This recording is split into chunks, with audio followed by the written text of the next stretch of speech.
오늘 우리가 볼 하나님의 말씀은 다니엘 9장 20절에서 24절 말씀입니다. 내가 이같이 말하여 기도하며 내 죄와 내 백성 이스라엘의 죄를 자복하고 내 하나님의 거룩한 산을 위하여 내 하나님 여호와 앞에 간구할 때 곧 내가 기도할 때 이전에 환상 중에 본 그 사람 가브리엘이 빨리 날아서 저녁 제사를 드릴 때 즈음에 내게 이르더니 내게 가르치며 내게 말하여 이르되 다니엘아 내가 이제 내게 지혜와 총명을 주려고 왔느니라. 곧 내가 기도를 시작할 즈음에 명령이 내렸으므로 이제 내게 알리러 왔느니라. 너는 크게 은총을 입은 자라. 그런즉 너는 이 일을 생각하고 그 환상을 깨달을지어다. 내 백성과 내 거룩한 성을 위하여 이른 이래를 기한으로 정하였나니 허물이 그치며 죄가 끝나며 죄악이 용서되며 영원한 의의가 드러나며 환상과 예언이 응하며 또 지극히 거룩한 이가 기름 부음을 받으리라. 아멘. 이 교회 내에는 예언을 하는 사람들이 간혹 보입니다. 그러나 예언 사역자에 대한 대중의 인식은 긍정적이지 않은 경우가 많습니다. 이는 1990년대에 종말론적 사상이 대중화되면서 비롯된 것으로 추정됩니다. 다미선교회라는 곳에서는 1992년 10월 28일에 세상에 종말이 일어날 것이다 라고 예언했으나 이는 사실이 아니었습니다. 이로 인해 많은 이들이 생업을 포기하고 은둔 생활을 하거나 사회에 부정적 영향을 미치는 사례가 발생했습니다.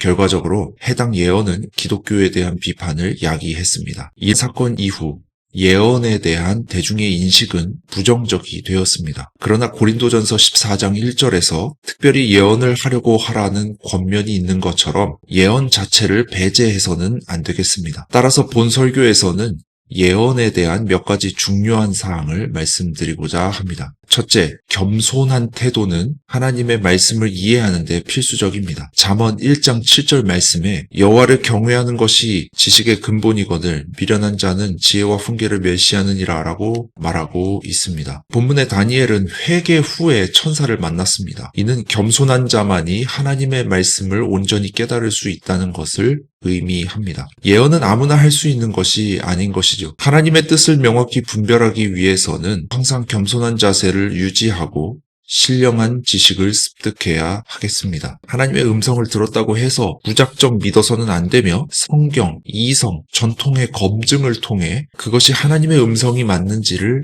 판단해야 합니다. 어떤 분들은 하나님의 음성이 들리지 않는다고 하여 좌절하는 경우가 있습니다. 그러나 하나님의 음성은 청각 기관을 통해서만 들을 수 있는 것이 아닙니다. 중요한 것은 하나님의 마음을 깨닫고 있는가 하는 것이죠. 겸손한 사람만이 하나님의 마음을 깨달을 수 있는 것입니다. 따라서 하나님의 음성이 우리 귀에 들리지 않는다고 해서 좌절하지 마시고 항상 겸손한 마음의 자세를 유지하시기 바랍니다. 둘째, 기독교 예언은 정해진 미래가 아닌 열린 결말을 가진 미래입니다. 다른 종교에도 예언가들이 존재하지만 기독교 예언과 타종교의 예언은 차이가 있습니다. 타종교 예언가들은 미래를 확정적인 것으로 보는 반면에 기독교 예언가들은 미래에 대한 열린 결말을 제시합니다. 에스겔 33장 13절 말씀에 보면 이런 차이를 잘 보여줍니다. 가령 내가 의인에게 말하기를 너는 살리라 하였다 하자. 그가 그 공의를 스스로 믿고 죄악을 행하면 그 모든 의로운 행위가 하나도 기억되지 아니하리니 그가 그 지은 죄악으로 말미암아 곧 그 안에서 죽으리라. 모든 예언은 생명의 축복과 사망의 저주라는 선택지를 제시하며 어떤 선택을 하느냐에 따라 그에 딸린 결과가 달라짐을 알려줍니다.